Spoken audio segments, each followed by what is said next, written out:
அனைவருக்கும் வணக்கம். நான் doctor MS. Usha Nandhini, Siddha physician, lotus women care hospital, இந்தியாவின் முதல் பெண்களுக்கான PCOS சித்த மருத்துவமனை, சாய்பாபா காலனி, கோயம்புத்தூர், KK நகர், சென்னை.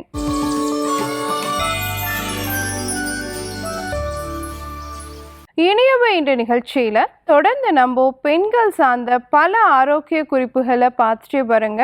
அந்த வகையில் இன்னைக்கு நம்ம சொல்லக்கூடியது கரு உறுதல் அப்படிங்கிறதுக்கு, அதாவது சீக்கிரமாக தாய்மை அடையணும் அப்படின்னு சொன்னால் வைட்டமின் இ சத்து நமக்கு ரொம்ப முக்கியம். அது எந்த வகையில் சப்போர்ட்டிவாக இருக்குது, அது எந்தெந்த உணவுகள்லாம் இருக்குது, அதை எப்படி நம்ம எடுத்துக்கலாம் அப்படிங்கிறத எல்லாம் தான் இன்றைக்கி நிகழ்ச்சியில் நம்ம பார்க்க போகிறோம். ஸோ நார்மலாக நம்ம ரத்தத்தில் சால்யூபிள் விட்டமின்ஸ் அப்படின்னு இருக்குது, ஃபேட் சால்யூபிள் விட்டமின்ஸ் அப்படின்னு இருக்குது. சில வைட்டமின் சத்துகள் கொழுப்பில் தான் கரையும். அது நம்ம உடம்புல முழுமையாக கிரகிக்கப்படணும் அப்படின்னு வச்சுக்கோங்களேன், நம்ம ரத்தத்தில் வைட்டமின் இ சத்து ரொம்ப அதிகமாக இருக்கணும். அப்போ தான் அந்த விட்டமின் முழுமையாக உடம்பு ஏற்றுக்கும். ஸோ வைட்டமின் சத்து குறைபாடு இருந்துச்சு அப்படின்னு சொன்னாலே நமக்கு விட்டமின் இ ரத்தத்தில் சரியாக இல்லை அப்படிங்கிறத நம்ம கவனத்தில் வச்சுக்கணும். அடுத்து பார்த்தோம் அப்படின்னு சொன்னால், நம்ம ரத்தத்தில் அன்சாச்சுரேட்டட் ஃபேட்டி ஆசிட்ஸ், அதாவது சீக்கிரமாக செரிமானிக்கப்படக்கூடிய கொழுப்பு சரியான விகிதத்தில் இருக்கணும் அப்படின்னு சொன்னாலும் நம்மளுடைய வைட்டமின் இ சத்து ஆரோக்கியமாக இருக்கணும்.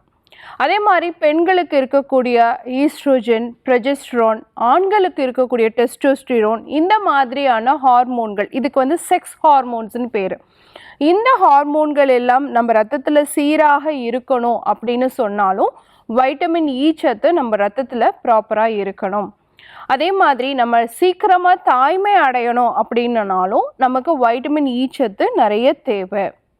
அது மட்டும் தானா அப்படின்னு கேட்டிங்கன்னா, ஏதாவது நம்ம கீழே விழுந்துட்டோன்னு வச்சுக்கோங்களேன், உடனே நம்ம உடம்புல ஒரு தழும்பு வருது இல்லையா, ஸ்கார் வருது இல்லையா, அந்த மாதிரி ஸ்கார் வரக்கூடாது அப்படின்னு சொன்னாலும் நம்ம ரத்தத்தில் வைட்டமின் இ சத்து சரியான அளவில் இருந்ததுன்னா அந்த தழும்பு ஏற்படாது.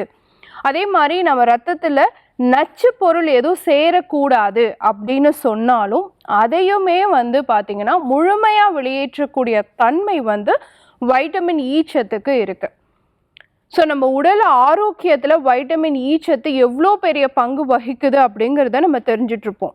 அதே மாதிரி நமக்கு பக்கவாதம் சார்ந்த பிரச்சனைகள் வரக்கூடாது, உடலில் நரம்பு சார்ந்த பிரச்சனைகள் வரக்கூடாது, அதாவது இன்ஃப்ளமேஷன் நம்ம சொல்கிறோம் இல்லைங்களா, இதெல்லாம் வரக்கூடாது அப்படின்னு சொன்னாலும் நம்ம ரத்தத்தில் வைட்டமின் இ சத்து ஆரோக்கியமானதாக இருக்கணும்.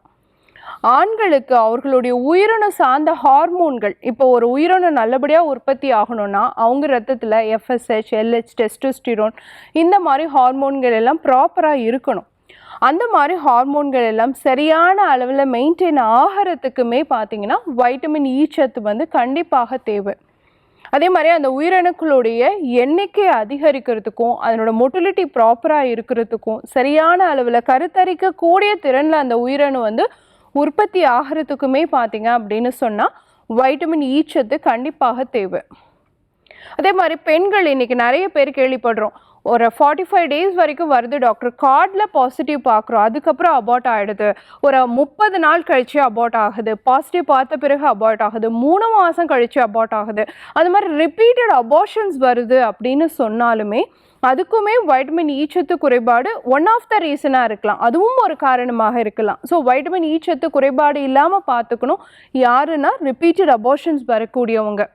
அதே மாதிரி கருப்பை வலுவாக இருக்கணும், கருப்பை நல்லா ஆரோக்கியமாக வலுவாக திடகாத்திரமாக இருக்கணும், கருப்பை இலகலாக இருக்கக்கூடாது, சீக்கிரம் தும்மனா இருமனா யூரின் வந்துடக்கூடாது, கருப்பை இறங்கிடக்கூடாது, அதே மாதிரி கருப்பை குழந்தையை தாங்கக்கூடிய அந்த வலுவோடு இருக்கணும் அப்படின்னு சொன்னாலுமே கூட பல்கி யூட்ரஸ் இந்த மாதிரி பிரச்சனை எல்லாம் இருக்குது இல்லைங்களா, அவங்களுக்கு எல்லாமே கூட வைட்டமின் இ சத்து குறைபாடு இல்லாமல் நம்ம பார்த்துக்கணும். இந்த பிரச்சனையெல்லாம் சரி பண்ணக்கூடிய தன்மையுமே பார்த்திங்க அப்படின்னு சொன்னால் வைட்டமின் இ சத்து குறைபாடு நமக்கு வைட்டமின் இ சத்துக்கு இருக்கு அப்படிங்கிறது தெரிஞ்சுக்கணும்.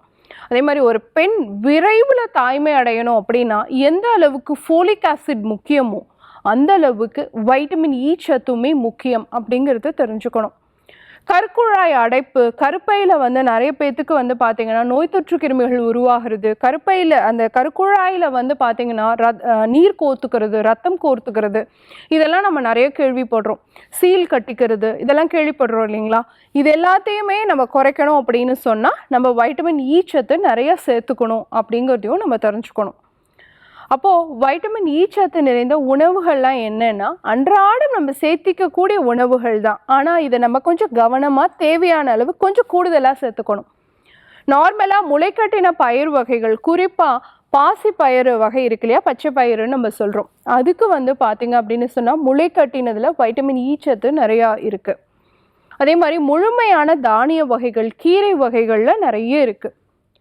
சிறுதானிய வகைகள் நீங்கள் அடிக்கடி சேர்த்துக்கிறதுமே பார்த்தீங்க அப்படின்னு சொன்னால் கண்டிப்பாக அதில் வந்து வைட்டமின் இ சத்து குறைபாடை நம்மளால் சரி பண்ண முடியும். பாதாம் பருப்பு ரெகுலராக ஒரு 5லேருந்து 6 பாதாம் பருப்பு இரவில் ஊற வச்சு காலையில் எடுத்துக்கோங்க. டெய்லி காலைல பல்லு விளக்கணுன்னா ஒரு 2 வால்நட் கொட்டை, அக்ரோட்டு கொட்டையை சாப்பிடுங்க. இது எல்லாமே வைட்டமின் இ சத்து குறைபாடை சரி பண்ணக்கூடியதாக இருக்கும். ராகி, கம்பு, சோளம், சிகப்பு சோளம், சாமை, திணை, இந்த மாதிரியான எல்லா தானிய வகைகள்லையுமே நமக்கு வந்து வைட்டமின் இ சத்து வந்து நமக்கு கிடைக்கும். அதே மாதிரி நாட்டுக்கோழி முட்டை, மீன் வகைகள், இதில் எல்லாமும் நம்மளால் வைட்டமின் இ சத்தை வந்து கிரகிச்சிக்க முடியும். இந்த வைட்டமின் இ சத்து நமக்கு முழுமையாக கிடைக்கக்கூடிய ஒரு சாலட் நான் சொல்கிறேன். இது வந்து கருத்தரிக்கணும் அப்படின்னு நினைக்கக்கூடிய ஒவ்வொரு பெண்ணுமே பார்த்தீங்க அப்படின்னு சொன்னால் செகண்ட் 15 days இதை ஃபாலோ பண்ணணும்.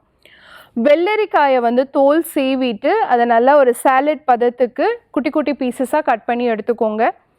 பச்சை பயிறு, பாசிப்பயிறு அப்படின்னு சொல்லக்கூடிய அந்த முளைக்கட்டின பயிறு வகையை வந்து நீங்கள் ரெகுலராக ரெடி பண்ணி வச்சுக்கோங்க. காலையிலேயே அதை வந்து ஊற வச்சு சாயந்தரமாக அதை வந்து முளை கட்டி வச்சுட்டு ஒரு துணியில் கட்டி வச்சுட்டு அடுத்த நாள் காலைல முளை விட்டுரும் இல்லையா, அந்த முளையோடு இருக்கக்கூடிய அந்த பயிரையும் அந்த சாலடில் சேர்த்துக்கோங்க.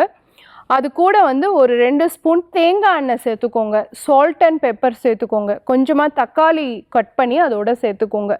இந்த சாலடை வந்து நீங்கள் மார்னிங் பல்லு விளக்குன உடனே ஃபஸ்ட்டு சாலடாக நீங்கள் சாப்பிட்டீங்க அப்படின்னு சொன்னால் இதில் ஃபோலிக் அமிலமும் இருக்குது, கருத்தரிக்கிறதுக்கு தேவையான லைக்கோபின் சத்தும் இருக்குது, வைட்டமின் இ சத்தும் இருக்குது. உங்கள் ஹார்மோன்ஸும் பேலன்ஸ்டாக இருக்கிறதுக்கு இந்த சாலட் வந்து சப்போர்ட்டிவாக இருக்கும். ஸோ விரைவில் தாய்மை அடையணும் அப்படின்னு சொன்னால் ஆண்களுக்கும் சரி பெண்களும் சரி அவங்க உணவில் அடிக்கடி வைட்டமின் இ சத்து நிறைந்த உணவுகளை சேர்த்துக்கணும். அது இருக்கக்கூடிய உணவுப் பொருட்களை என்ன அப்படிங்கிறத பற்றி நம்ம தெளிவாக சொல்லியிருக்கோம். பயன்படுத்தி பாருங்கள். இதே மாதிரி இன்னொரு ஆரோக்கிய குறிப்போடு நான் உங்களை சந்திக்கிறேன். இயற்கையோடு இணைவோம், ஆரோக்கியமாக இருப்போம், ஆனந்தமாக வாழ்வோம். நன்றி, வணக்கம்.